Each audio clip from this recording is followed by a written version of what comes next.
Bapak Ibu, pada video kali ini kita akan belajar yang namanya support dan resisten ya. Nah, support dan resisten ini pada masing-masing time frame itu berbeda Bapak Ibu. Jadi kita bisa mengatakan bahwa di sini itu resisten, tetapi ketika di time frame besar ini bukan menjadi sebuah resisten. Sebagai contoh, kalau kita lihat di H1, maka resisten yang ada itu berada di sini ya. Di sini satu, di sini satu, dan di sini satu. Walaupun ini sudah di-break ya, tetapi ini di-break hanya swipe habis itu turun lagi. Lalu ya, kita sudah menandai 3 garis ini, tetapi kalau kita lihat di M15 atau M30 deh, ya M30, nah maka support dan resistennya itu nggak hanya di sini, tapi ada di sini, satu ya, di sini juga sama nih, ya di sini satu, terus ada lagi yang, eee, di sini turun satu nih.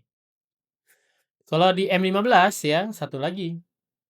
Nah, ini lebih banyak lagi, ini satu ya, ini satu juga, ada banyak lah, intinya seperti itu. Nah, kenapa bisa demikian? Ya karena memang masing-masing punya target ya, ibaratnya gini, masing-masing punya support dan resistennya, dan masing-masing itu punya targetnya masing-masing. Jadi, M15 itu punya jatahnya nih, untuk dia turun dan naiknya.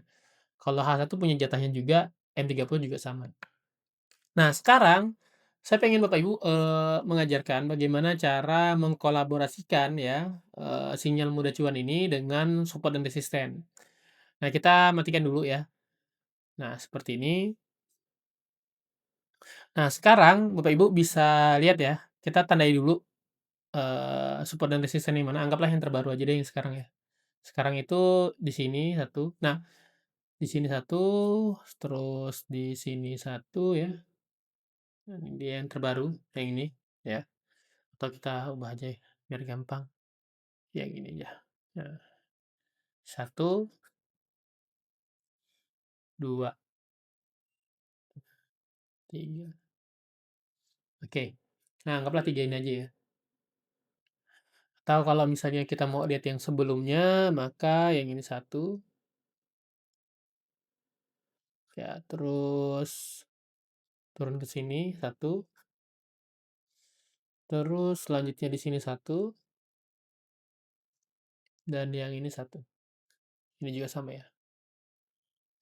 Nah, sekarang cara menandainya itu sebenarnya Bapak Ibu bisa melihat bahwa, ada shadow ya, ada shadow. Shadow itu artinya apa sih? Artinya sebuah tuh penolakan ya. Jadi kalau misal shadow-nya atas ke bawah atau dari bawah ke atas, maka itu penolakan yang terjadi, artinya terjadi resisten di situ.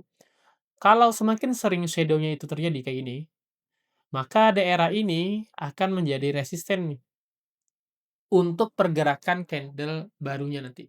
Makanya ketika sampai di sini, harga cenderung memantul, ya. Nah, sekarang bagaimana cara memanfaatkannya setelah kita tahu di mana support dan resistennya, Bapak Ibu bisa melihat candle warna orange dan warna biru, yaitu candle momentum, ya. Candle orange dan candle warna biru, contohnya seperti ini. Nah, jika misalnya yang pertama kan seperti ini ya, kalau seperti ini pertama kan kita nggak tahu. Ketika turun lagi, ya, kita melihat ada candle biru mengalahkan candle merah, maka ada peluang untuk naik, ya Bapak Ibu ya. Atau candle orange yang dikalahin. Ya, jadi ada peluang untuk naik nih. Sama juga nih, kalau misalnya ini nih, di resisten, turun dia, habis itu naik. Nah, setelah itu kita tunggu aja ketika dia sampai ke resisten, garis resistennya, maka tunggu warna orange ya. Nah, ketika orange-nya muncul, maka dia ada kemungkinan dia untuk turun. Lalu di mana target TP-nya? Target TP-nya dihitung aja dari shadow sama entry, SL-nya berapa, ya tinggal dihitung aja mau 1/1 atau 1/2. Nah, sekarang cara menandainya di mana? Dari badan sampai ke shadow aja. Jadi kalau cara menandainya itu dari badan sampai ke shadow. Nah, ini dia. Aduh. Udah, berarti satu range ini menjadi resisten. Selama dia belum keluar dari 2 garis ini, artinya dia belum breakout, maka ada kemungkinan dia untuk berbalik arah. Kita akan ngambil contoh yang lainnya, yang terbaru aja nih. Nah, ini dia. Oke, nah yang ini ya, berarti kan kita dapat satu resisten di sini. Nah, habis itu dia turun, naik lagi ya. Dan di sini kalau resisten tuh paling bagusnya tuh 3 candle lah minimal. Ini 1, 2, ini kan kurang nih. Dia breakout-nya hanya 2 candle, bagusnya itu sampai 3 candle nih, kayak gini turun, nah berarti sini jadi batas ini. Oke, 1, 2.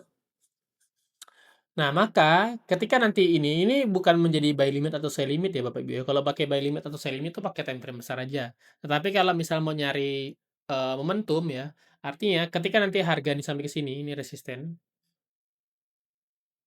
maka yang kita tunggukan kan kita tunggu sell ya. Nah, ada nggak momentum sell-nya? Kalau misalnya ada momentum sell-nya, warna orange ini, nah kita bisa manfaatin, apalagi kalau misalnya biru terus dikalahin. Nah, itu artinya ada momentum untuk kita entry.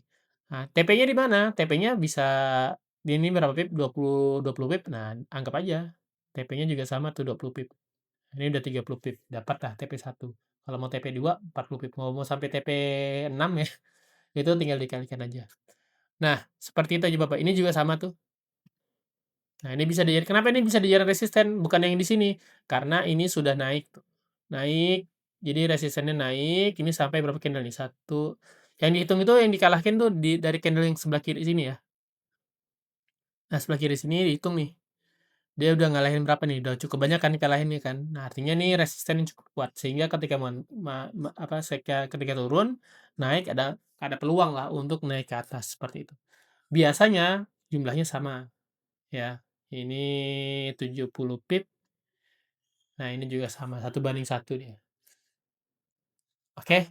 Nah, semoga bisa dipahami Bapak Ibu, terkait support dan resisten. Nanti kalau misalnya ada waktu, mungkin kita akan bahas tentang cara memanfaatkan, pakai SMC ya, untuk Smart Money Concept, eee eee, di mana kita manfaatinnya dengan break of structure atau change of character ya.